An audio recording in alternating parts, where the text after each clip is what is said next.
ਸਤਿ ਸ਼੍ਰੀ ਅਕਾਲ, ਤੁਸੀਂ ਵੇਖ ਰਹੇ ਹੋ ਡੇਲੀ ਪੋਸਟ ਪੰਜਾਬੀ। ਮੈਂ ਹਾਂ ਵਿਨੀਤ ਕਪੂਰ। ਗੱਲ ਕਰ ਲੈਂਦੇ ਹਾਂ ਕੋਟਕਪੂਰਾ ਗੋਲੀकांड ਮਾਮਲੇ ਦੇ ਵਿੱਚ ਪੰਜਾਬ ਹਰਿਆਣਾ ਹਾਈ ਕੋਰਟ ਦੇ ਆਏ ਹੋਏ ਆਦੇਸ਼ਾਂ ਦੀ, ਔਰ ਇਹਨਾਂ ਆਦੇਸ਼ਾਂ ਦੇ ਵਿੱਚ ਜਿਸ ਢੰਗ ਦੇ ਨਾਲ ਕੁੰਵਰ ਵਿਜੇ ਪ੍ਰਤਾਪ ਦੀ ਕਾਰਜਪ੍ਰਣਾਲੀ ਤੇ ਸਵਾਲ ਚੁੱਕੇ ਗਏ ਨੇ, 30 ਪੁਆਇੰਟ ਵੱਡੇ ਜਿਹੜੇ ਨੇ ਕੁੰਵਰ ਵਿਜੇ ਪ੍ਰਤਾਪ ਦੀ ਕਾਰਜਪ੍ਰਣਾਲੀ ਨੂੰ ਪ੍ਰਦਰਸ਼ਿਤ ਕਰਦੇ ਨੇ ਕਿ ਕਿਸ ਤਰ੍ਹਾਂ ਦਾ ਅਫਸਰ ਹੈ ਔਰ ਕਿਸ ਤਰ੍ਹਾਂ ਦੀ ਉਹ ਜਾਂਚ ਕਰਦਾ ਹੋਇਆ ਨਜ਼ਰ ਆ ਰਿਹਾ ਹੈ। ਔਰ ਇसी ਆਰਡਰਾਂ ਦੀ ਕਾਪੀ ਦੇ ਉੱਪਰ ਸਤਬੀਰ ਵਾਲੀਆ ਐਡਵੋਕੇਟ ਨੇ, ਉਹ ਵੀ ਸਾਡੇ ਨਾਲ ਨੇ। ਗੱਲਬਾਤ ਕਰ ਲੈਣੇ ਵਾਲੀਆ ਸਾਹਿਬ, ਇੱਕ ਵੱਡਾ ਆਦੇਸ਼ ਆਂਦਾ ਹੈ ਜਿਸ ਦੇ ਵਿੱਚ ਸਰਕਾਰ ਦੀ ਮਨਸ਼ਾ ਤੇ ਇਸ ਅਫਸਰ ਦੀ ਮਨਸ਼ਾ ਤੇ ਸਿੱਧੇ ਤੌਰ ਤੇ ਹਾਈ ਕੋਰਟ ਜਿਹੜਾ ਸਵਾਲ ਚੁੱਕਦਾ ਹੋਇਆ ਨਜ਼ਰ ਆਇਆ ਕਿ ਇਨਵੈਸਟੀਗੇਸ਼ਨ ਦਾ ਮੋਟਿਵ ਇਨਸਾਫ ਦਿਵਾਉਣਾ ਨਹੀਂ ਸੀ, ਬਲਕਿ ਪੋਲੀਟੀਕਲ ਰੰਜਿਸ਼ ਦੀ ਭਾਵਨਾ ਜਿਹੜੀ ਹੈ ਉਸ ਨੂੰ ਪੂਰਾ ਕਰਨਾ ਸੀ। देखो वनीत जी, सब तो पहला तो मैं साडी पंजाब दी जनता नूं एक छोटा जिहा इस सारे शुरू तो करन तो पहले एक छोटा जिहा संदेश जरूर दे देना चाहना, क्योंकि साडा पंजाब जिहड़ा है गुरुआं पीरां दी धरती हैगी है ते साडे गुरुआं ने सानूं सिखाया कि हमेशा लोकां दी सेवा करनी। अज तां ही किते भी पूरे वर्ल्ड 'च किते भी कोई त्रासदी हुंदी है तां पंजाबी जिहड़ा सब तो मूहरे हुंदा है सेवा दी भावना दे नाल, ते ओही साडे जिहड़े सेंटीमेंट्स हैगे ने, साडे अंदर सेवा भावना हैगी, साडे अंदर वो निमरता हैगी है, ਉਹਦਾ ਫਾਇਦਾ ਬਾਰ-ਬਾਰ ਚਾਹੇ ਉਹ ਰਾਜਨੀਤਿਕ ਪਾਰਟੀਆਂ ਹੋਣ ਚਾਹੇ ਹੋਰ ਲੋਕ ਹੋਣ, ਉਹ ਫਾਇਦਾ ਬਾਰ-ਬਾਰ ਚੱਕਦੇ ਨੇ। ਤੇ ਇੱਥੇ ਵੀ ਜੋ ਹਾਈ ਕੋਰਟ ਦੀਆਂ ਤਲਖ ਟਿੱਪਣੀਆਂ, ਮੈਂ ਕਹੂੰਗਾ ਇਹਨੂੰ ਤਲਖ ਟਿੱਪਣੀਆਂ ਜਿਹੜੀਆਂ ਹੈਗੀਆਂ ਉਧਰ ਇਸ਼ਾਰਾ ਕਰਦੀਆਂ ਕਿ ਸਾਡੇ ਪੰਜਾਬੀਆਂ ਦੀ ਭਾਵਨਾਵਾਂ ਦੀਆਂ, ਧਾਰਮਿਕ ਭਾਵਨਾਵਾਂ ਦੀਆਂ, ਸਾਡੇ ਸੈਂਟੀਮੈਂਟਸ ਦੇ ਨਾਲ ਖਿਲਵਾੜ ਕਰਨ ਦੀ ਕੋਸ਼ਿਸ਼ ਜਿਹੜੀ ਹੈਗੀ ਆ ਹੋਈ ਹੈ, ਤਾਂ ਹੀ ਸ਼ਾਇਦ ਸਾਨੂੰ ਇਨਸਾਫ ਜਿਹੜਾ ਦੂਰ ਹੋ ਗਿਆ ਹੈ। ਤੇ ਹੁਣ ਆਪਾਂ ਗੱਲ ਕਰੀਏ ਜਿਹੜੀ ਬਾਰ-ਬਾਰ ਰਾਜਨੀਤਿਕ ਪਾਰਟੀਆਂ ਵੱਲੋਂ ਤੇ ਕਈ ਰਾਜਨੀਤਿਕ ਇੱਛਾ ਰੱਖਣ ਵਾਲੇ ਲੋਕਾਂ ਵੱਲੋਂ ਇਹ ਕਿਹਾ ਜਾਂਦਾ ਹੈ ਕਿ ਜੀ ਇਹ ਜਿਹੜੀ ਰਿਪੋਰਟ ਆਈ ਹੈਗੀ ਇਹਦੇ ਨਾਲ ਸਾਰੀ ਰਿਪੋਰਟ ਜਿਹੜੀ ਖਾਰਜ ਹੋ ਚੁੱਕੀ ਹੈ, ਹੁਣ ਸਾਨੂੰ ਇਨਸਾਫ ਨਹੀਂ ਮਿਲਣਾ, ਸਿੱਖਾਂ ਨੂੰ ਇਨਸਾਫ ਨਹੀਂ ਮਿਲਣਾ। ਇਹ ਜਿਹੜੀ ਹੈ ਇਹ ਪਤਾ ਨਹੀਂ ਕਿਹੜੇ ਮਨਸ਼ਾ ਨਾਲ, ਉਹ ਜਾਂ ਤਾਂ ਉਹਨਾਂ ਨੇ ਆਰਡਰ ਨਹੀਂ ਪੜ੍ਹਿਆ ਜਾਂ ਆਰਡਰ ਪੜ੍ਹ ਕੇ ਆਪਣੀ ਜਾਣਬੁੱਝ ਕੇ ਰਾਜਨੀਤਿਕ ਇੱਛਾ ਨੂੰ ਜ਼ਾਹਿਰ ਕਰਕੇ ਲੋਕਾਂ ਨੇ ਫਿਰ ਸੈਂਟੀਮੈਂਟਸ ਭਾਵਨਾਵਾਂ ਨਾਲ, ਜਿਵੇਂ 1984 ਦਾ ਇਨਸਾਫ ਸਾਨੂੰ ਅੱਜ ਤੱਕ ਨਹੀਂ ਮਿਲਿਆ, ਤੇ ਇਹ ਵੀ ਉਧਰ ਹੀ ਉਸੇ ਦਿਸ਼ਾ 'ਚ ਨੂੰ ਜਾਂਦੀ ਚੀਜ਼ ਲੱਗ ਰਹੀ ਹੈ ਕਿ ਰਾਜਨੀਤਿਕ ਪਾਰਟੀਆਂ ਸਾਡੀ ਭਾਵਨਾਵਾਂ ਨਾਲ ਤਾਂ ਜ਼ਰੂਰ ਖੇਡ ਰਹੀਆਂ, ਪਰ ਜਿਹੜਾ ਕੰਮ ਕਰਨਾ ਚਾਹੀਦਾ ਉਹ ਨਹੀਂ ਕਰ ਰਹੀਆਂ। ਇਹ 3 FIR ਸੀਗੇ, ਮਤਲਬ FIR ਤਾਂ ਜ਼ਿਆਦਾ ਸੀਗੀਆਂ ਪਰ 3 ਅਲੱਗ-ਅਲੱਗ ਇਨਸੀਡੈਂਟ ਸੀਗੇ। ਪਹਿਲਾਂ ਮੈਂ ਥੋੜਾ ਉਹ ਐਕਸਪਲੇਨ ਕਰਦਾ। ਇੱਕ ਸੀਗਾ ਕੋਟਕਪੂਰਾ, ਜਿਸ 'ਚ ਕੋਈ ਗੋਲੀਆਂ ਜ਼ਰੂਰ ਲੱਗੀਆਂ, ਫੱਟੜ ਹੋਏ ਨੇ, ਪਰ ਉਸ 'ਚ ਕੋਈ ਸਾਡਾ ਸਿੰਘ ਸ਼ਹੀਦ ਨਹੀਂ ਹੋਇਆ। ਉਸ ਤੋਂ ਬਾਅਦ ਇਹ ਕੋਟਕਪੂਰਾ ਸਿਟੀ ਥਾਣੇ ਦੀ FIR ਸੀਗੀਆਂ, ਇੱਕ FIR ਬੇਸਿਕਲੀ ਸੀਗੀ, ਬਾਅਦ 2018 ਦੂਜੀ FIR ਦਰਜ ਹੋਈ। ਇਹ ਸਿਰਫ ਔਰ ਸਿਰਫ ਮੈਂ ਜਨਤਾ ਨੂੰ ਦੱਸਣਾ ਚਾਹੁੰਦਾ, ਸਿਰਫ ਔਰ ਸਿਰਫ ਉਹਦੇ ਰਿਲੇਟਿਡ ਫੈਸਲਾ ਆਇਆ, ਇਹ ਉਹਦੇ ਚਲਾਨ ਦੇ ਰਿਲੇਟਿਡ 307 ਦਾ ਮਾਮਲਾ, ਜਿਸ ਦੇ ਵਿੱਚ ਇੱਕ ਯੁਵਕ ਦੇ ਪੈਰ ਦੇ ਵਿੱਚ ਗੋਲੀ ਲੱਗੀ ਸੀ, ਉਸਦੇ ਪੱਟ ਦੇ ਵਿੱਚ ਗੋਲੀ ਵੱਜੀ ਸੀ, ਉਸ ਦੇ ਸੰਦਰਭ ਦੇ ਵਿੱਚ ਆ ਫੈਸਲਾ ਆਇਆ। ਹਾਂਜੀ, ਇਹ ਉਹਦੇ ਸੰਦਰਭ 'ਚ ਫੈਸਲਾ ਨਹੀਂ ਕਹਾਂਗੇ ਆਪਾਂ ਇਹਨੂੰ, ਆਪਾਂ ਕਹਾਂਗੇ ਕਿ ਪਾਰਸ਼ਲੀ ਜਿਹੜਾ ਚਲਾਨ, ਜਿਹੜਾ ਇੱਕ ਕਮੀਆਂ ਹਾਈ ਕੋਰਟ ਨੇ ਕੱਢੀਆਂ ਚਲਾਨ 'ਚ, ਉਹ ਚਲਾਨ ਖਾਰਜ ਹੋਇਆ, FIR ਖਾਰਜ ਨਹੀਂ ਹੋਈ।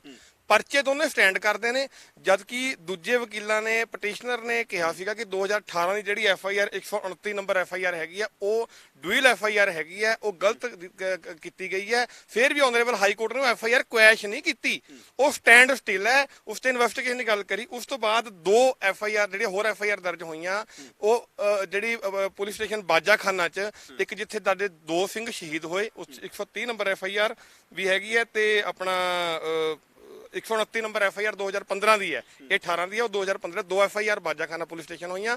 ਤੇ ਉਸ ਤੋਂ ਬਾਅਦ ਬਰਗਾੜੀ ਇਸ਼ੂ, ਜਿੱਥੇ ਸਾਡੇ ਗੁਰੂ ਸਾਹਿਬ ਦੇ ਜਿਹੜੀ ਬੇਅਦਬੀ ਹੋਈ ਹੈ, ਉਹਨੂੰ ਲੈ ਕੇ ਉਹ ਵੀ ਪੁਲਿਸ ਸਟੇਸ਼ਨ ਬਾਜਾਖਾਨਾ 'ਚ ਅਲੱਗ ਤੋਂ ਹੀ, ਇਹ ਉਹ ਬਹਿਬਲ ਕਲਾਂ ਸੀ, ਇਹ ਬਰਗਾੜੀ ਦਾ ਸੀਗਾ, ਉਹ ਹੋਈਆਂ। ਇਹ ਅਲੱਗ ਨੇ ਇਸ ਤੋਂ, ਕੋਟਕਪੂਰਾ ਤੋਂ। ਇਹਨੂੰ ਕੋਟਕਪੂਰਾ ਨਾਲ ਕਲੱਬ ਕੀਤਾ ਜਾ ਰਿਹਾ ਹੈ ਫਿਰ ਸਾਡੀ ਭਾਵਨਾਵਾਂ ਨੂੰ ਖੇਲਣ ਵਾਸਤੇ। ਹੁਣ ਕੀ ਸੀ ਕੋਟਕਪੂਰਾ ਮਾਮਲਾ, ਕੀ ਹਾਈ ਕੋਰਟ ਨੇ ਕਿਹਾ? ਦੇਖੋ, ਆਨਰੇਬਲ ਹਾਈ ਕੋਰਟ ਨੇ ਸਾਫ਼ ਔਰ ਸਿੱਧੇ ਸ਼ਬਦਾਂ 'ਚ ਕਿਹਾ ਕਿ ਜਿਹੜੀ ਕੋਟਕਪੂਰਾ ਦੀ ਜਾਂਚ ਹੈਗੀ ਹੈ, ਜੋ ਕੋਟਕਪੂਰਾ ਦਾ ਚਲਾਨ ਪੇਸ਼ ਹੋਇਆ, ਉਹ ਚਲਾਨ ਜਿਹੜਾ ਹੈਗਾ ਉਹ ਇਸ ਕਰਕੇ ਖਾਰਜ ਕੀਤਾ ਜਾਂਦਾ ਕਿ ਉਸ 'ਚ ਕਈ ਲੀਗਲ, ਮੈਂ ਫੇਰ ਕਹਿੰਦਾ, ਸੈਂਟੀਮੈਂਟਸ ਦੀ ਆਪਾਂ ਗੱਲ ਨਹੀਂ ਕਰਦੇ, ਆਪਾਂ ਕਾਨੂੰਨੀ ਰੂਪ ਤੇ ਗੱਲ ਕਰਦੇ ਹਾਂ। ਲੀਗਲ ਕਮੀਆਂ ਸੀਗੀਆਂ, ਕਾਨੂੰਨੀ ਰੂਪ ਤੇ ਕਮੀਆਂ ਸੀਗੀਆਂ, ਉਸ ਕਰਕੇ ਉਹਨੂੰ ਕੁਐਸ਼ ਕੀਤਾ।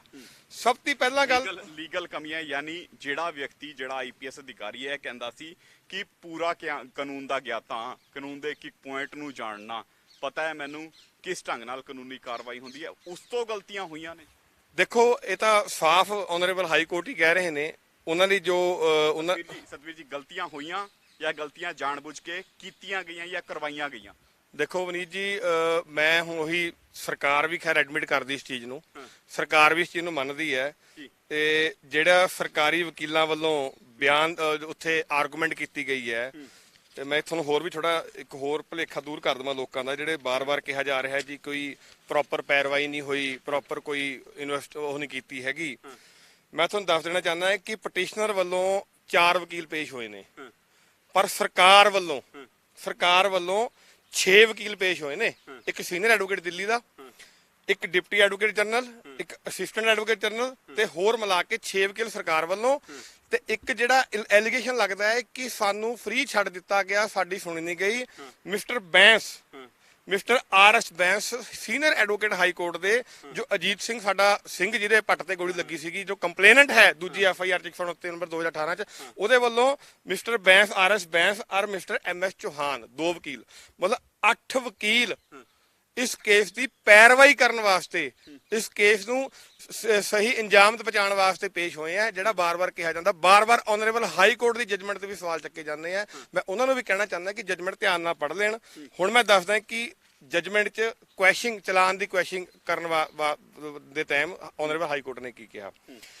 ਉਹਨਾਂ ਨੇ ਕਿਹਾ ਹੈ ਕਿ ਜੋ ਆਨਰੇਬਲ ਜਿਨ੍ਹਾਂ ਨੇ ਜੋ ਰਿਸਪੋਂਡੈਂਟ ਨੰਬਰ 3 ਮਤਲਬ ਕੁਮਰ ਵਿਜੇ ਪ੍ਰਤਾਪ ਸਿੰਘ ਜੀ ਹੈਗੇ ਆ, ਜੋ ਉਹਨਾਂ ਨੇ ਇਨਵੈਸਟੀਗੇਸ਼ਨ ਕੀਤੀ ਹੈ, ਉਹ ਕੋਰਟ ਨੂੰ ਲੱਗਦਾ ਹੈ ਕਿ ਉਹ ਇੱਕ ਸਿੰਪਲ ਇਨਵੈਸਟੀਗੇਸ਼ਨ ਸੀਗੀ, ਉਹਨੂੰ ਹਾਈ ਪ੍ਰੋਫਾਈਲ ਬਣਾਤਾ ਗਿਆ, ਉਹਨੂੰ ਧਰਮ ਵੱਲ ਲੈ ਕੇ ਚਲ ਜਾਇਆ ਗਿਆ, ਧਾਰਮਿਕ ਮੁੱਦਿਆਂ ਵੱਲ ਲੈ ਕੇ ਜਾਇਆ ਗਿਆ, ਉਹਨੂੰ ਪੋਲੀਟੀਕਲ ਪ੍ਰੈਸ ਕਾਨਫਰੰਸ ਵੱਲ ਲੈ ਕੇ ਜਾਇਆ ਗਿਆ, ਉਹਨੂੰ ਹੋਰ ਪਤਾ ਨਹੀਂ ਕਿਹੜੀ ਸ਼ੇਪ ਦੇਣ ਦੀ ਕੋਸ਼ਿਸ਼ ਕੀਤੀ ਗਈ, ਜਦ ਕਿ ਚਾਹੇ ਕੋਈ ਦੋਸ਼ੀ ਹੈ ਚਾਹੇ ਕੋਈ ਦੋਸ਼ੀ ਨਹੀਂ ਹੈ, ਕੰਮ ਹੈ ਇਨਵੈਸਟੀਗੇਸ਼ਨ ਏਜੰਸੀਜ਼ ਦਾ without any political interference, without any media mileage, ordinary way 'ਚ ਉਸ ਇਨਵੈਸਟੀਗੇਸ਼ਨ ਨੂੰ ਲੋਕਾਂ ਨੂੰ ਇਨਸਾਫ ਦਿਵਾਉਣ ਵਾਸਤੇ ਅੱਗੇ ਲੈ ਕੇ ਜਾਣਾ।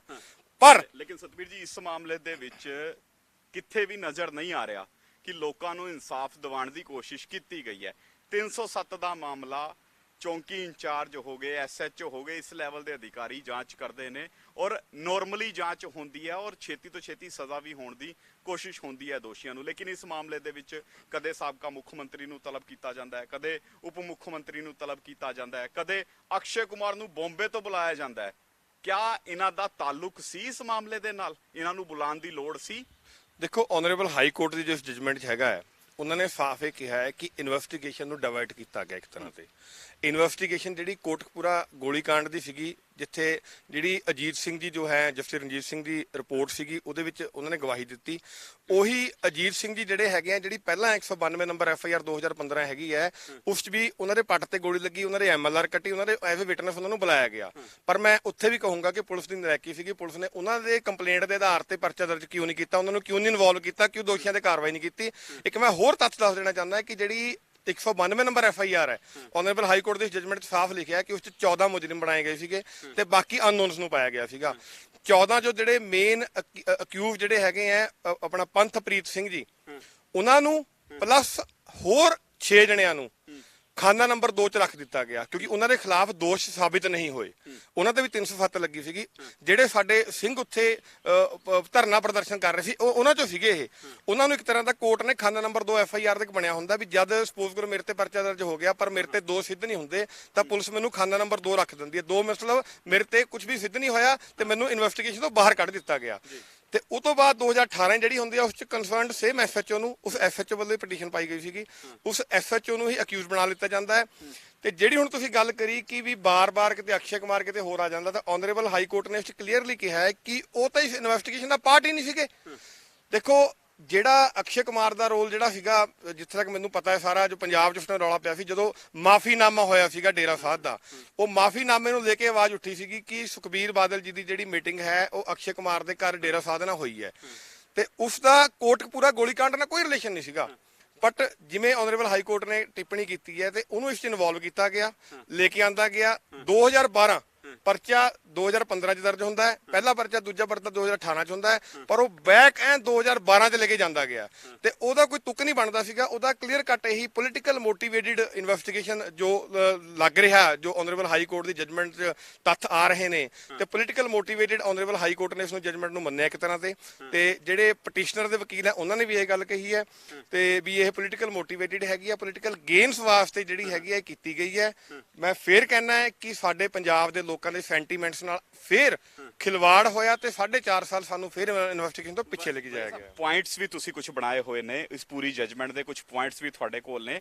ਕਿਹੜੇ ਮੇਨ ਪੁਆਇੰਟਸ ਤੁਸੀਂ ਮੰਨਦੇ ਹੋ ਕਿ ਆ ਇਸ ਜਜਮੈਂਟ ਦੇ ਮੇਨ ਪੁਆਇੰਟ ਰਹੇ ਨੇ, ਔਰ ਇਸ ਪੁਆਇੰਟਾਂ ਦੇ ਆਧਾਰ ਤੇ ਜਿਹੜਾ ਕੁੰਵਰ ਵਿਜੇ ਪ੍ਰਤਾਪ ਹੈ, ਜਿਹੜਾ ਆਪਣੇ ਆਪ ਨੂੰ ਬੜਾ ਇਮਾਨਦਾਰ ਅਫਸਰ ਕਹਾਂਦਾ ਸੀ, ਉਸ ਦੀ ਕਾਰਜਪ੍ਰਣਾਲੀ ਤੇ ਕੀ ਕੁਝ ਕਮੈਂਟ ਹਾਈ ਕੋਰਟ ਕਰਦੀ ਹੋਈ ਨਜ਼ਰ ਆਈ ਹੈ ਕਿ ਇਹਨਾਂ ਦੀ ਕਾਰਜਪ੍ਰਣਾਲੀ ਕਿਸ ਢੰਗ ਦੀ ਸੀ? ਕਿਆ ਵਾਕਿਆ ਹੀ ਇਹ ਜਿਹੜੇ ਦੋਸ਼ੀ ਆ ਉਹਨਾਂ ਨੂੰ ਸਜ਼ਾ ਦਿਵਾਉਣਾ ਚਾਹੁੰਦੇ ਸੀ? ਵਾਕਈ ਜਿਹੜੇ ਪੀੜਿਤ ਆ ਉਹਨਾਂ ਨੂੰ ਇਨਸਾਫ ਦਿਵਾਉਣ ਦੀ ਮਨਸ਼ਾ ਰੱਖਦਾ ਸੀ ਅਫਸਰ?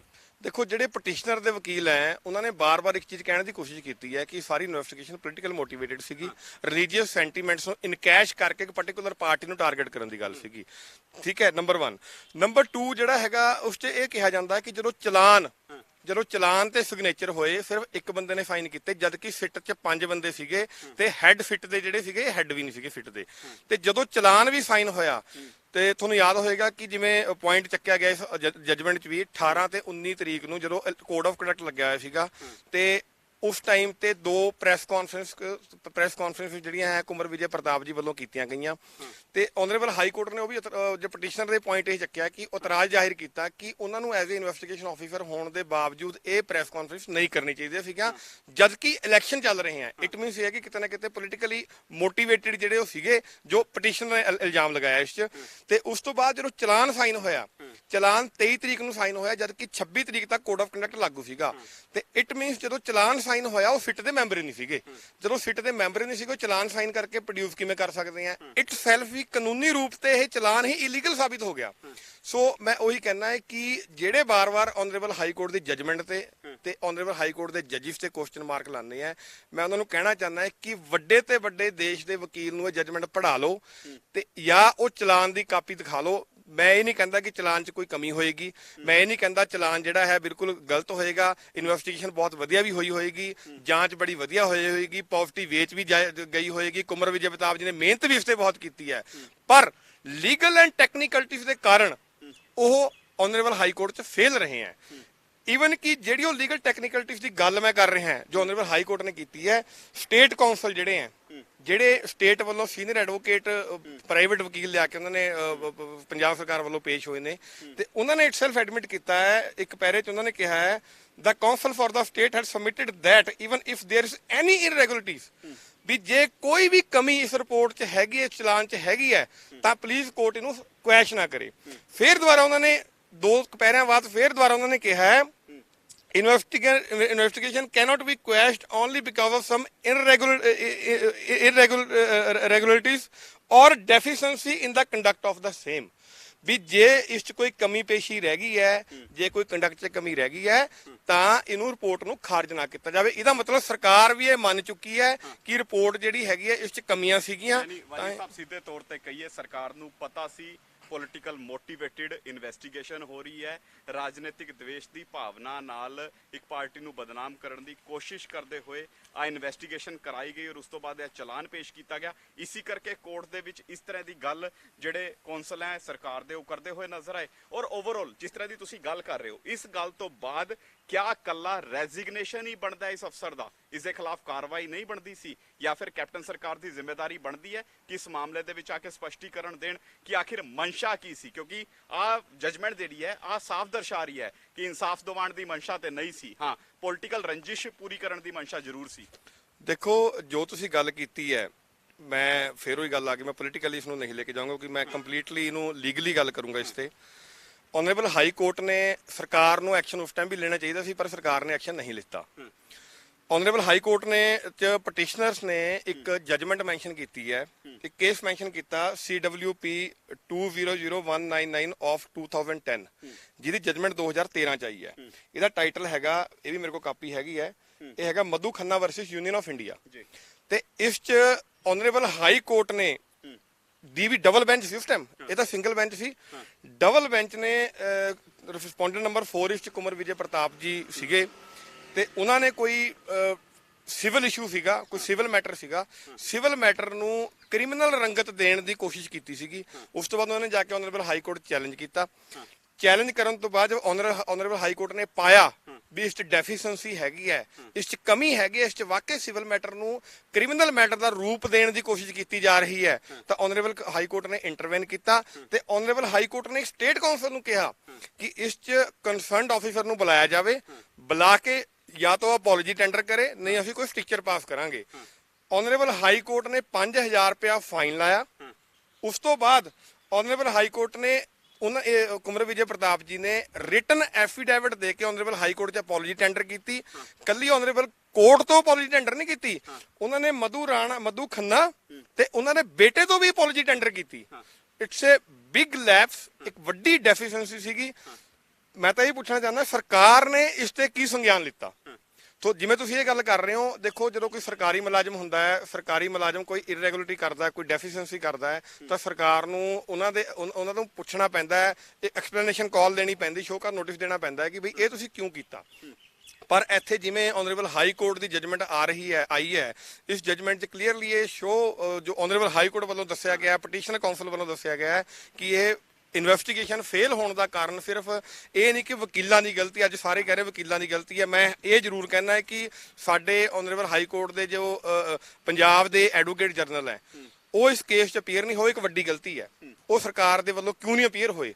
ਇੰਨਾ ਸੈਂਸਿਟਿਵ ਮੈਟਰ, ਇੰਨਾ ਸੀਰੀਅਸ ਇਸ਼ੂ, ਸਰਕਾਰ ਇਸ ਇਸ਼ੂ ਤੇ ਹੀ ਬਣੀ ਹੈ, ਸਰਕਾਰ ਨੇ ਉਸ ਟਾਈਮ ਇਸ ਇਸ਼ੂ ਤੇ ਹੀ ਰੌਲਾ ਪਾ ਕੇ ਬਣੀ ਹੈ, ਤੇ ਉਹ ਸਾਡੇ ਐਡਵੋਕੇਟ ਜਨਰਲ ਸਾਹਿਬ ਕਿਉਂ ਨਹੀਂ ਅਪੀਅਰ ਹੋਏ? ਸੋ ਇਹ ਕਿਤੇ ਨਾ ਕਿਤੇ ਜਾਂ ਤਾਂ ਉਹਨਾਂ ਦੇ ਮਨ 'ਚ ਵੀ ਸੀਗਾ ਕਿ ਚਲਾਨ ਜਿਹੜਾ ਠੀਕ ਢੰਗ ਨਾਲ ਪੁੱਟ ਅਪ ਨਹੀਂ ਹੋਇਆ, ਲੀਗਲ ਇਸ਼ੂਜ਼ ਜਿਹੜੇ ਹੈਗੇ ਆ ਇਸ 'ਚ ਹੈਗੇ ਨੇ, ਤਾਂ ਕਰਕੇ ਹਾਈ ਕੋਰਟ 'ਚ ਹਸ਼ਰੀ ਦਾ ਕੀ ਹੋਣਾ ਸ਼ਾਇਦ ਏਜੀ ਸਾਹਿਬ ਨੂੰ ਪਤਾ ਸੀਗਾ, ਤਾਂ ਹੀ ਏਜੀ ਸਾਹਿਬ ਦੇ ਪਹਿਲਾਂ ਵੀ ਕਈ ਐਲੀਗੇਸ਼ਨ ਲੱਗ ਗਏ, ਤਾਂ ਏਜੀ ਸਾਹਿਬ ਨੇ ਸ਼ਾਇਦ ਆਪਣੇ ਆਪ ਨੂੰ ਮੁਨਾਸਿਬ ਨਹੀਂ ਸਮਝਿਆ ਇਸ 'ਚ ਅਪੀਅਰ ਹੋਣ ਦਾ, ਤਾਂ ਹੀ ਉਸ 'ਚ ਡਿਪਟੀ ਐਡਵੋਕੇਟ ਜਨਰਲ ਤੇ ਅਸਿਸਟੈਂਟ ਐਡਵੋਕੇਟ ਜਨਰਲ ਪੇਸ਼ ਹੋਏ ਆ।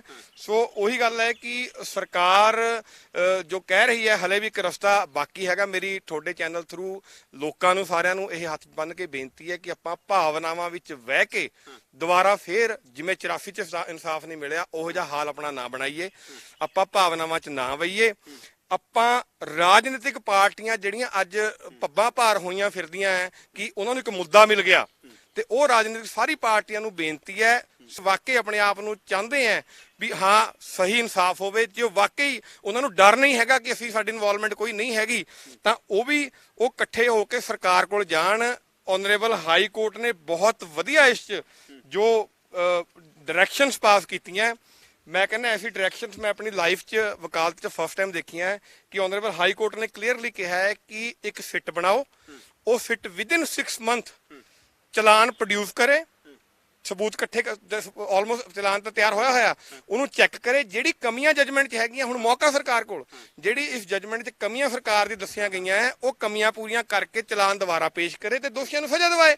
ਭੱਜ ਕਿਉਂ ਰਹੇ ਹੈ? ਤਾਂ ਉਹੀ ਪੋਲੀਟੀਕਲ ਪਾਰਟੀਆਂ ਨੂੰ ਬੇਨਤੀ ਹੈ ਕਿ ਬਈ ਉਹ ਸਰਕਾਰ ਤੇ ਪ੍ਰੈਸ਼ਰ ਬਣਾਉਣ ਕਿ ਫਟਾਫਟ 3 ਮੈਂਬਰੀ ਨਵੀਂ ਸਿੱਟ ਬਣਾਉਣ ਨੂੰ ਕਹੇ ਸਰਕਾਰ ਨੂੰ, ਔਰ ਇਲੈਕਸ਼ਨ ਤੋਂ ਪਹਿਲਾਂ ਅਸੀਂ ਇਸ 'ਚ ਇਨਸਾਫ ਲੈ ਸਕਦੇ ਹਾਂ। ਕਿਆ ਸਰਕਾਰ ਇਸ ਜਜਮੈਂਟ ਤੋਂ ਬਾਅਦ ਆਪਣੀ ਜ਼ਿੰਮੇਵਾਰੀ ਤੋਂ ਭੱਜ ਸਕਦੀ ਹੈ? ਕਿਆ ਇਸ ਅਫਸਰ ਦੀ ਰਿਸਪੌਂਸਿਬਿਲਟੀ ਫਿਕਸ ਹੋਣੀ ਚਾਹੀਦੀ ਸੀ ਜਾਂ ਨਹੀਂ ਹੋਣੀ ਚਾਹੀਦੀ ਸੀ? ਦੇਖੋ, ਜੋ ਸਰਵਿਸ ਰੂਲ ਹੈਗਾ, ਸਰਵਿਸ ਰੂਲ ਤਾਂ ਇਹੀ ਕਹਿੰਦਾ ਹੈ ਕਿ ਜੇ ਕਿਸੇ ਨੇ ਕੋਤਾਹੀ ਕੀਤੀ ਹੈ ਤਾਂ ਉਹਨੂੰ ਐਸ ਪਰ ਸਰਵਿਸ ਰੂਲ ਉਹਨੂੰ ਨੋਟਿਸ ਨੋਟਿਸ ਜਾਣਾ ਚਾਹੀਦਾ, ਐਕਸਪਲੇਨੇਸ਼ਨ ਕਾਲ ਜਾਣੀ ਚਾਹੀਦੀ ਹੈ।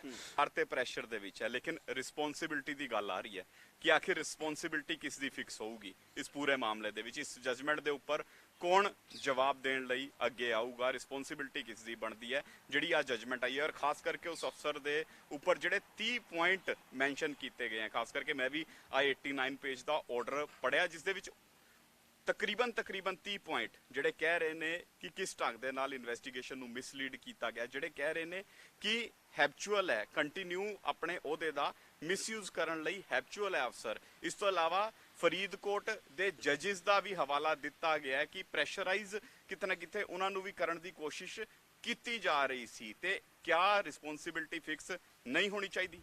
ਦੇਖੋ, ਰਿਸਪੌਂਸਿਬਿਲਟੀ ਤਾਂ ਪਹਿਲਾਂ ਤੁਸੀਂ ਵਧੀਆ ਪੁਆਇੰਟ ਕਿ ਚੱਕਿਆ, ਫਰੀਦਕੋਟ ਦੇ ਉਹਦਾ ਸੀਜੀਐਮ ਦਾ, ਚੀਫ ਜੁਡੀਸ਼ੀਅਲ ਮੈਜਿਸਟਰੇਟ ਦਾ ਜ਼ਿਕਰ ਵੀ ਹੈਗਾ, ਤੇ ਥੋੜੀ ਜਿਹੀ ਉਸ 'ਚ ਮੈਂ ਰੱਖ ਦਿੰਦਾ ਉਸ 'ਚ ਵੀ ਕਿਵੇਂ ਕਮੀ ਰਹੀ। ਇਸ 'ਚ ਸਾਫ਼ ਲਿਖਿਆ ਹੋਇਆ ਹੈ ਕਿ ਜੂਨ 'ਚ ਛੁੱਟੀਆਂ ਹੁੰਦੀਆਂ ਕੋਰਟ ਦੀਆਂ। ਖੈਰ ਇਸ 'ਚ ਲਿਖਿਆ ਨਹੀਂ ਹੋਇਆ ਪਰ ਡੇਟ ਮੈਂਸ਼ਨ ਹੈ। ਮੈਂ ਵਕੀਲ ਹਾਂ, ਮੈਨੂੰ ਪਤਾ ਕਿ ਜੂਨ 'ਚ ਕੋਰਟ ਦੀ ਛੁੱਟੀਆਂ ਹੁੰਦੀਆਂ ਗਰਮੀਆਂ ਦੀਆਂ, ਤੇ ਉਸ ਟਾਈਮ ਡਿਊਟੀ ਮੈਜਿਸਟਰੇਟ ਅਪਾਇੰਟ ਹੁੰਦੇ ਆ। ਤੇ ਜੋ ਸੀਜੀਐਮ ਸੀਗਾ ਉਹ ਪਹਿਲਾਂ 1 ਮਹੀਨਾ ਪਹਿਲਾਂ ਲਿਸਟ ਆ ਕੇ ਉਹਨੂੰ ਡਿਊਟੀ ਮੈਜਿਸਟਰੇਟ ਅਪਾਇੰਟ ਕਰ ਦਿੱਤਾ ਗਿਆ ਸੀਗਾ। ਪਰ ਜਦੋਂ ਜਨਾਬ ਇਨਵੈਸਟੀਗੇਸ਼ਨ ਅਫਸਰ ਉਹਨਾਂ ਕੋਲ ਜਾ ਕੇ ਰਿਮਾਂਡ ਲੈਣ ਵਾਸਤੇ ਜਾਂਦੇ ਆ, 8 ਦਿਨ ਦਾ ਰਿਮਾਂਡ ਮੰਗ ਲਏ। ਅਕਸਰ ਹੁੰਦਾ ਕਿ ਕੋਰਟ 'ਚ ਪੁਲਿਸ ਜਿਹੜੀ ਨਾਰਮਲ ਕੇਸਾਂ 'ਚ ਵੀ, ਜਿਵੇਂ ਅਸੀਂ ਕ੍ਰਿਮੀਨਲ ਕੇਸ ਡੀਲ ਕਰਦੇ ਆ, ਕਿ 6 ਦਿਨ ਦਾ 7 ਦਿਨ ਦਾ ਰਿਮਾਂਡ ਮੰਗਦੇ, ਕੋਰਟ 1-2 ਦਿਨ ਦਾ ਰਿਮਾਂਡ ਦਿੰਦੀ ਹੈ ਦੇਖ ਕੇ ਸਿਸਟਮ ਨੂੰ, ਤੇ ਕੋਰਟ ਨੇ 1 ਦਿਨ ਦਾ ਰਿਮਾਂਡ ਦੇ ਦਿੱਤਾ। ਉੱਥੇ ਇਹਨਾਂ ਦਾ ਫਰਜ਼ ਬਣਦਾ ਸੀਗਾ ਕਿ ਉਸ ਰਿਮਾਂਡ ਨੂੰ ਚੈਲੰਜ ਕਰਦੇ। ਇਨ ਸਪਾਈਟ ਆਫ ਚੈਲੰਜ ਕਰਨ ਦੇ ਇਹ ਜਾ ਕੇ ਡਿਸਟ੍ਰਿਕਟ ਐਂਡ ਸੈਸ਼ਨ ਜੱਜ ਕੋਲ ਸੀਜੀਐਮ ਦੀ ਕੰਪਲੇਂਟ ਕਰਿਆ ਹੈ, ਤੇ ਕੋਰਟ ਨੇ ਵੀ ਕਿਹਾ ਹੈ ਕਿ ਕਿਤੇ ਵੀ ਇਹਨਾਂ ਨੇ ਐਸਾ ਸਬੂਤ ਪ੍ਰੋਡਿਊਸ ਨਹੀਂ ਕੀਤਾ ਕਿ ਜੋ ਸੀਜੀਐਮ ਸਾਹਿਬ ਤੇ ਐਲੀਗੇਸ਼ਨ ਲੱਗੇ ਆ ਕਿ ਉਹ ਇੱਕ ਪਾਰਟਿਕੂਲਰ ਪਾਰਟੀ ਦੇ ਜੋ ਲੀਡਰ ਹੈ ਉਹਨਾਂ ਦੇ ਫੈਮਿਲੀ ਦੇ ਰਿਲੇਟਡ ਨੇ, ਉਹਨਾਂ ਦੇ ਜਾਣਕਾਰ ਨੇ। ਕਿਤੇ ਵੀ ਕੈਸਾ ਐਵੀਡੈਂਸ ਇਸ 'ਚ ਪ੍ਰੋਡਿਊਸ ਨਹੀਂ ਕੀਤਾ ਗਿਆ ਸਰਕਾਰ ਵੱਲੋਂ ਕਿ ਵਾਕਈ ਉਹਨਾਂ ਦੇ ਰਿਸ਼ਤੇਦਾਰ ਸੀਗੇ। ਤਾਂ ਇਟ ਮੀਨਸ ਹਰ ਇੱਕ ਬੰਦੇ ਨੂੰ ਪ੍ਰੈਸ਼ਰਾਈਜ਼ ਕਰਕੇ, ਕਿਉਂਕਿ ਇਸ 'ਚ ਐਸਐਚਓ ਨੇ ਵੀ ਆਪਣੇ ਬਿਆਨ ਪਟੀਸ਼ਨ 'ਚ ਕਿਹਾ ਹੈ ਕਿ ਜੀ ਮੈਨੂੰ ਪ੍ਰੈਸ਼ਰਾਈਜ਼ ਕੀਤਾ ਗਿਆ ਕਿ ਤੁਸੀਂ ਪਾਰਟਿਕੂਲਰ ਲੋਕਾਂ ਦਾ, ਪਾਰਟਿਕੂਲਰ ਪੁਲਿਸ ਵਾਲਿਆਂ ਦਾ, ਪਾਰਟਿਕੂਲਰ ਅਫਸਰਾਂ ਦਾ ਨਾਮ ਲਓ ਤਾਂ ਮੈਂ ਤੁਹਾਨੂੰ ਛੱਡੂੰਗਾ। ਜੇ ਮੈਂ ਨਾਮ ਨਹੀਂ ਲਿੱਤਾ ਤਾਂ ਕਰਕੇ ਮੈਨੂੰ ਇਹ 2 ਐਫਆਈਆਰ 'ਚ ਇਨਵੋਲਵ ਕੀਤਾ। ਤੀਸਰੀ ਐਫਆਈਆਰ ਬੜੀ ਹੈਰਤਅੰਗੇਜ਼ ਹੈ, 130 ਨੰਬਰ ਐਫਆਈਆਰ ਜਿਹੜੀ ਬਾਜਾਖਾਨਾ ਪੁਲਿਸ ਸਟੇਸ਼ਨ 'ਚ ਦਰਜ ਹੋਈ ਹੈ, ਜਿਹਦਾ ਕੋਈ ਜੁਡੀਕਸ਼ਨ ਨਹੀਂ ਬਣਦੀ ਉਸ ਐਸਐਚਓ ਦੀ, ਉਹਨੂੰ ਉਸ 'ਚ ਵੀ ਇਨਵੋਲਵ ਕਰਕੇ 307 ਦਾ ਪਰਚਾ ਦਰਜ ਕਰ ਦਿੱਤਾ ਗਿਆ। ਮਤਲਬ ਜਿਹੜਾ ਬੰਦਾ, ਜੇ ਤੁਹਾਡੀ ਜੁਡੀਕਸ਼ਨ ਚੰਡੀਗੜ੍ਹ ਤੋਂ ਬਾਹਰ ਦੀ ਨਹੀਂ ਹੈਗੀ ਤੇ ਤੁਹਾਡੇ ਤੇ ਜਾ ਕੇ ਮੋਹਾਲੀ 'ਚ ਪਰਚਾ ਦਰਜ ਕਰ ਦਿੱਤਾ ਜਾਂਦਾ ਹੈ। ਸੇਮ ਥਿੰਗ, ਮਤਲਬ ਉਹ ਕਹਿੰਦੇ ਸਿਰਫ ਮੈਨੂੰ, ਮੈਂ ਪ੍ਰੈਸ਼ਰਾਈਜ਼ ਨਹੀਂ ਹੋਇਆ, ਮੈਂ ਉਹਨਾਂ ਦੇ ਕਹਿਣ ਤੇ ਨਾਮ ਨਹੀਂ ਲਿੱਤੇ ਜੋ ਪਟੀਸ਼ਨਰ ਦੇ ਵਕੀਲ ਨੇ ਕਿਹਾ, ਮੇਰੇ ਵੱਲੋਂ ਕੁਝ ਨਹੀਂ। ਜੋ ਤੌਰ ਤੇ ਪਟੀਸ਼ਨਰ ਨੂੰ ਇਸ ਤਰ੍ਹਾਂ ਦਬਾਅ ਬਣਾਇਆ ਜਾ ਰਿਹਾ ਸੀ ਕਿ ਸਾਡੇ ਮਨ ਮੁਤਾਬਿਕ ਜੇਕਰ ਸਟੇਟਮੈਂਟ ਤੂੰ ਨਹੀਂ ਦਿੰਦਾ ਤੇ ਫਿਰ ਤੇਰੇ ਖਿਲਾਫ ਇਹੋ ਜਿਹੇ ਮਾਮਲੇ ਦਰਜ ਕਰਨਗੇ ਕਿ ਤੂੰ ਸਾਰੀ ਉਮਰ ਜੇਲ੍ਹ ਦੀ ਸਲਾਖਾਂ ਦੇ ਪਿੱਛੇ ਰਹੇਗਾ, ਤੂੰ ਬਾਹਰ ਨਹੀਂ ਆ ਸਕੇਗਾ। ਦੇਖੋ, ਮੈਂ ਉਹੀ ਕਹਿੰਦਾ, ਜੋ ਵੀ ਮੈਂ ਤੁਹਾਡੇ ਨਾਲ ਇੱਥੇ ਗੱਲ ਕਰ ਰਿਹਾ ਸਾਰੀ ਦੀ ਸਾਰੀ ਹਾਈ ਕੋਰਟ ਦੀ ਜਜਮੈਂਟ ਦੇ ਅਕੋਰਡਿੰਗਲੀ ਹੈ। ਤੇ ਮੈਂ ਫੇਰ ਦੁਬਾਰਾ ਉਹੀ ਕਹਿੰਦਾ ਹੈ ਕਿ ਇਹ ਸਿਰਫ ਔਰ ਸਿਰਫ ਹਾਈ ਕੋਰਟ ਦੀ ਜਜਮੈਂਟ ਜੋ ਤੱਥ ਲਿਖੇ ਹੋਏ ਆ ਉਹ ਲੋਕਾਂ ਨੂੰ ਪਤਾ ਹੋਣੇ ਚਾਹੀਦੇ। ਪਬਲਿਕ ਨੂੰ ਕੀ ਕ੍ਰਾਈਮ ਹੈ, ਲੱਗਦਾ ਕੀ ਕ੍ਰਾਈਮ ਹੈ? ਦੇਖੋ, ਡੈਫੀਸ਼ੀਐਂਸੀ ਇਨ ਸਰਵਿਸ ਜਿਹੜੀ ਹੈਗੀ ਹੈ, ਜੋ ਇਨਰੈਗੂਲੇਟਰੀਜ਼ ਹੈਗੀਆਂ, ਜੋ ਆਪਣਾ ਇਸ 'ਚ ਮਿਸਲੀਡਿੰਗਸ ਜੋ ਹੋਈਆਂ ਹੈਗੀਆਂ, ਜੋ ਆਨਰੇਬਲ ਹਾਈ ਕੋਰਟ ਦੇ ਹਿਸਾਬ ਨਾਲ ਕਿਹਾ, ਸਰਵਿਸ ਰੂਲ ਦੇ ਅਕੋਰਡਿੰਗਲੀ ਐਕਸਪਲੇਨੇਸ਼ਨ ਕਾਲ ਤੇ ਚਾਰਜ ਸ਼ੀਟ ਦਾ ਜਿਹੜਾ ਹੈਗਾ, ਐਟਲੀਸਟ ਐਕਸਪਲੇਨੇਸ਼ਨ ਕਾਲ ਸਰਕਾਰ ਦੀ ਬਣਦੀ ਹੈ। ਕੱਲੇ ਸਰਕਾਰ ਇਸ ਨੂੰ ਟਾਰਗੇਟ ਕਰਕੇ ਕਿ ਆਪਣੀ ਜ਼ਿੰਮੇਵਾਰੀ ਤੋਂ ਭੱਜ ਸਕਦੀ ਹੈ? ਕਿ ਮੁੱਖ ਮੰਤਰੀ ਸਾਹਿਬ ਦੀ ਇਸ ਮਾਮਲੇ ਦੇ ਵਿੱਚ ਜ਼ਿੰਮੇਵਾਰੀ ਬਣਦੀ ਨਹੀਂ? ਦੇਖੋ, ਇਸ ਮੁੱਦੇ ਨੂੰ ਸ਼ੁਰੂ ਤੋਂ ਹੀ ਬਾਰ-ਬਾਰ ਇਲੈਕਸ਼ਨ ਟਾਈਮ ਦੇ ਵੀ ਕੈਪਟਨ ਸਾਹਿਬ ਨੇ ਕਿਹਾ ਕਿ ਅਸੀਂ ਦੋਸ਼ੀਆਂ ਨੂੰ ਸਜ਼ਾ ਦੇਵਾਂਗੇ, ਦੋਸ਼ੀਆਂ ਨੂੰ ਫੜ ਕੇ ਅੰਦਰ ਕਰਾਂਗੇ। ਬਾਈ ਨੇਮ ਵੀ ਕੁਝ ਪੋਲੀਟੀਕਲ ਲੀਡਰਸ ਦੇ ਨਾਮ ਲਿੱਤੇ ਗਏ, ਤੇ ਮੈਂ ਇੱਥੇ ਨਹੀਂ ਕਰੂੰ ਕਿ ਪੋਲੀਟੀਕਲ ਆਪਾਂ ਨਹੀਂ ਕਰ ਰਹੇ, ਤੇ ਇਸ ਕਰਕੇ ਉਹ ਤੋਂ ਬਾਅਦ ਵੀ ਬਾਰ-ਬਾਰ ਕਈ ਲੀਡਰ ਜਿਹੜੇ ਹੈਗੇ ਆ, ਉਹਨਾਂ ਨੇ, ਕਾਂਗਰਸ ਦੇ ਲੀਡਰਾਂ ਨੇ ਵੀ ਇਹ ਗੱਲਾਂ ਕਹੀਆਂ ਵੀ ਅਸੀਂ ਇਹ ਕਰਾਂਗੇ, ਅਸੀਂ ਉਹ ਕਰਾਂਗੇ। ਅੱਜ ਉਹ ਸਾਰੇ ਚੁੱਪ ਨੇ। ਅੱਜ ਉਹ ਕਿਉਂ ਚੁੱਪ ਨੇ? ਜਾਂ ਤਾਂ ਉਹਨਾਂ ਨੇ ਜਜਮੈਂਟ ਪੜ੍ਹ ਲਈ, ਉਹਨਾਂ ਨੇ ਦੇਖ ਲਿਆ ਕਿ ਸਾਡਾ ਰਾਜਨੀਤਿਕ ਖੇਲ ਖਤਮ ਹੋ ਗਿਆ। ਤੇ ਮੈਂ ਉਹਨਾਂ ਨੂੰ ਵੀ ਕਹਿਣਾ ਹੈ ਵੀ ਵਿਧਾਨ ਸਭਾ ਦਾ ਝੋਲੀਆਂ ਅੱਡੀਆਂ ਸੀਗੀਆਂ, ਹੁਣ ਇੱਕ ਵਾਰੀ ਫੇਰ ਤੁਹਾਡਾ ਟਾਈਮ ਆ ਗਿਆ ਕਿ ਕੈਪਟਨ ਸਾਹਿਬ ਅੱਗੇ ਝੋਲੀਆਂ ਅੱਡ ਲਓ। ਝੋਲੀਆਂ ਅੱਡ ਕੇ ਕਹਿ ਦਿਓ ਕਿ ਜਲਦੀ ਤੋਂ ਜਲਦੀ, code of conduct the time 8 ਤੇ 9 ਮਹੀਨੇ ਰਹਿ ਗਿਆ, ਜਲਦੀ ਤੋਂ ਜਲਦੀ ਹਫ਼ਤੇ 'ਚ ਨਵੀਂ ਫਿੱਟ ਬਣਾਈ ਜਾਵੇ। ਨਵੀਂ ਫਿੱਟ ਬਣਾ ਕੇ ਵਿਦਿਨ 6 ਮੰਥ ਜੋ ਹਾਈ ਕੋਰਟ ਨੇ ਡਾਇਰੈਕਸ਼ਨ ਦਿੱਤੀਆਂ, ਇਨਵੈਸਟੀਗੇਸ਼ਨ ਪੂਰੀ ਕਰਕੇ ਚਲਾਨ ਪੇਸ਼ ਕਰਕੇ ਅੰਦਰ ਕਰੋ। ਇੱਕ ਗੱਲ ਉੱਠ ਰਹੀ ਹੈ ਕਿ ਜਾਂ ਇਸ ਅਫਸਰ ਦੀ ਜ਼ਿੰਮੇਵਾਰੀ ਫਿਕਸ ਕਰੋ ਜਾਂ ਆਪ ਅਸਤੀਫਾ ਦਿਓ। ਹੁਣ ਇਹ ਡਿਮਾਂਡ ਉੱਠਣੀ ਸ਼ੁਰੂ ਹੋ ਚੁੱਕੀ ਹੈ ਕੈਪਟਨ ਸਾਹਿਬ ਤੋਂ ਕਿ ਜਾਂ ਤੁਸੀਂ ਆਪ ਅਸਤੀਫਾ ਦੇ ਦਿਓ, ਕਿਉਂਕਿ ਇਸ ਜਾਂਚ ਦੀ ਜ਼ਿੰਮੇਵਾਰੀ ਤੁਸੀਂ ਖੁਦ ਲਿੱਤੀ ਸੀ ਕਿ ਅਸਲ ਦੋਸ਼ੀਆਂ ਨੂੰ ਸਜ਼ਾ ਦਿਲਵਾਈ ਜਾਏਗੀ, ਲੇਕਿਨ ਜਾਂਚ ਤੇ ਹੋਈ ਨਹੀਂ। ਇਹ ਤੇ ਇੱਕ ਫਿਲਮ ਦੀ ਸਕ੍ਰਿਪਟ ਤਿਆਰ ਕਰਨ ਦੀ ਕੋਸ਼ਿਸ਼ ਕੀਤੀ ਜਾ ਰਹੀ ਸੀ, ਜਿਹੜੀ ਤਿਆਰ ਨਹੀਂ ਹੋ ਪਾਈ ਹੈ। ਤੇ ਫਿਰ ਹੁਣ ਜਿਹੜੀ ਮੰਗ ਉੱਠ ਰਹੀ ਹੈ ਕਿ ਤੁਸੀਂ ਅਸਤੀਫਾ ਦਿਓ ਜਾਂ ਇਸ ਅਫਸਰ ਦੀ ਜ਼ਿੰਮੇਵਾਰੀ ਫਿਕਸ ਕਰੋ, ਕਿ ਜਾਇਜ਼ ਮੰਗ ਮੰਨਦੇ ਹੋ?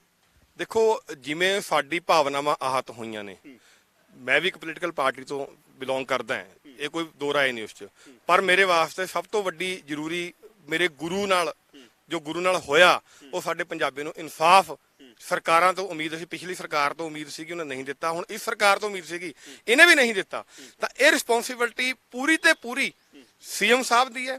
ਸੀਐਮ ਸਾਹਿਬ ਨੂੰ ਉਹ ਡਿਊਟੀ ਤੋਂ ਭੱਜਣ ਦੀ ਬਜਾਏ ਉਹ ਡਿਊਟੀ ਨੂੰ ਪੂਰਾ ਕਰਨਾ ਚਾਹੀਦਾ ਹੈ। ਜੋ ਸਟੇਜਾਂ ਦੇ ਖੜੇ ਹੋ ਕੇ ਲੋਕਾਂ ਦੇ ਨਾਂ ਲਿੱਤੇ ਸੀਗੇ, ਤੇ ਵੀ ਉਹਨਾਂ ਤੇ ਕਾਰਵਾਈ ਕਰਾਂਗੇ, ਅੰਦਰ ਕਰਾਂਗੇ ਇਲੈਕਸ਼ਨ ਟਾਈਮ ਵੋਟਾਂ ਦੇਣ ਵਾਸਤੇ। ਤਾਂ ਅੱਜ ਟਾਈਮ ਹੈ ਦੁਬਾਰਾ ਫੇਰ ਇੱਕ free and fair high court ਨੇ ਬੜੀ ਵਧੀਆ ਡਾਇਰੈਕਸ਼ਨ 'ਚ ਦੇ ਕੇ ਕਿਹਾ ਹੈ ਕਿ ਸਰਕਾਰ ਦੀ ਕੋਈ ਨਵੀਂ ਫਿੱਟ 'ਚ ਇਨਵੋਲਵਮੈਂਟ ਨਹੀਂ ਹੋਊਗੀ। ਸਰਕਾਰ ਮੈਂਬਰ ਬਣਾਵੇ, ਕੋਈ ਮੈਂਬਰ ਬਦਲਿਆ ਨਹੀਂ ਜਾਊਗਾ ਜਦ ਤੱਕ ਕੋਈ ਰਿਟਾਇਰ ਨਹੀਂ ਹੁੰਦਾ ਜਾਂ ਜਦ ਤੱਕ ਉਹਦੀ ਡੈਥ ਨਹੀਂ ਹੋ ਜਾਂਦੀ, ਔਰ ਉਹ ਮੈਂਬਰ ਡਾਇਰੈਕਟਲੀ ਡਿਊਟੀ ਮੈਜਿਸਟਰੇਟ ਨੂੰ ਰਿਪੋਰਟ ਕਰੇਗਾ। ਮਤਲਬ ਇੱਕ ਤਰ੍ਹਾਂ ਦੀ ਜੁਡੀਸ਼ੀਅਲ ਇਨਕੁਆਇਰੀ ਆਪਾਂ ਇਨਡਾਇਰੈਕਟਲੀ ਗੱਲ ਕਰੀਏ ਤੇ ਆਨਰੇਬਲ ਹਾਈ ਕੋਰਟ ਨੇ ਜੁਡੀਸ਼ੀਅਲ ਇਨਕੁਆਇਰੀ ਇੱਕ ਤਰ੍ਹਾਂ ਦੇ ਆਰਡਰ ਕਰਤੀ ਹੈ। ਜੇ ਆਪਾਂ ਗੱਲ ਕਰੀਏ ਤਾਂ ਇਸ ਤੋਂ ਵਧੀਆ ਹੋਰ ਕੀ ਚੀਜ਼ ਹੋ ਸਕਦੀ ਹੈ? ਬਿਲਕੁਲ ਬਿਲਕੁਲ ਇੱਕ ਵੱਡਾ ਸਵਾਲ ਹੈ ਕਿ ਸਰਕਾਰ ਦੇ ਕੋਲ ਆਪਸ਼ਨ ਜ਼ਰੂਰ ਹੈ, ਲੇਕਿਨ ਇਸ ਅਫਸਰ ਦੀ ਕਾਰਜਪ੍ਰਣਾਲੀ ਜਿਹੜੀ ਹੈ ਉਹ ਸਵਾਲਾਂ ਦੇ ਘੇਰੇ ਦੇ ਵਿੱਚ ਹੈ। ਸਰਕਾਰ ਦੀ ਕਾਰਜਪ੍ਰਣਾਲੀ ਸਵਾਲਾਂ ਦੇ ਘੇਰੇ ਦੇ ਵਿੱਚ ਹੈ, ਕਿਉਂਕਿ ਇਸ ਚਲਾਨ ਨੂੰ ਲੈ ਕੇ ਹਾਈ ਕੋਰਟ ਦੀ ਜਿਹੜੀ ਅੱਜ ਜਜਮੈਂਟ ਆਈ ਹੈ, ਜਿਸ ਦੇ ਵਿੱਚ ਕਈ ਸਵਾਲ ਚੁੱਕੇ ਗਏ ਨੇ ਕਿ ਪੋਲੀਟੀਕਲ ਮੋਟੀਵੇਟਿਡ ਸੀ, ਤੇ ਹੁਣ ਇਹ ਕਹਿਣ ਦੇ ਵਿੱਚ ਕੋਈ ਦੋ ਰਾਏ ਨਹੀਂ ਹੋਏਗੀ ਕਿ ਕਿਆ ਸਰਕਾਰ ਹੀ ਇਸ ਅਫਸਰ ਤੋਂ ਆ ਜਜਮੈਂਟ ਤਿਆਰ ਕਰਾਉਣ ਦੀ ਕੋਸ਼ਿਸ਼ ਕਰ ਰਹੀ ਸੀ, ਮਾਫ ਕਰੋ, ਇਹ ਜਿਹੜਾ ਚਲਾਨ ਹੈ ਇਹ ਤਿਆਰ ਕਰਨ ਦੀ ਕੋਸ਼ਿਸ਼ ਕਰ ਰਹੀ ਸੀ। ਜੇਕਰ ਇਹੋ ਜਿਹਾ ਨਹੀਂ ਹੈ ਤੇ ਫਿਰ ਹਜੇ ਤੱਕ ਕੈਪਟਨ ਅਮਰਿੰਦਰ ਸਿੰਘ ਕਿਉਂ ਚੁੱਪ ਹੈ, ਉਹਨਾਂ ਦੇ ਵਜ਼ੀਰ ਕਿਉਂ ਚੁੱਪ ਹੈ, ਵੇਖਣ ਵਾਲੀ ਗੱਲ ਰਹੇਗੀ। ਆਉਣ ਵਾਲੇ ਦਿਨਾਂ ਦੇ ਵਿੱਚ ਇਸ ਮਸਲੇ ਨੂੰ ਲੈ ਕੇ ਹੋਰ ਕੀ ਕੁਝ ਨਵੇਂ ਰੰਗ ਵੇਖਣ ਨੂੰ ਮਿਲਦੇ ਨੇ। ਕੈਮਰਾਮੈਨ ਵਿਕਾਸ ਦੇ ਨਾਲ ਵਿਨੀਤ ਕਪੂਰ, ਡੇਲੀ ਪੋਸਟ ਪੰਜਾਬੀ, ਚੰਡੀਗੜ੍ਹ।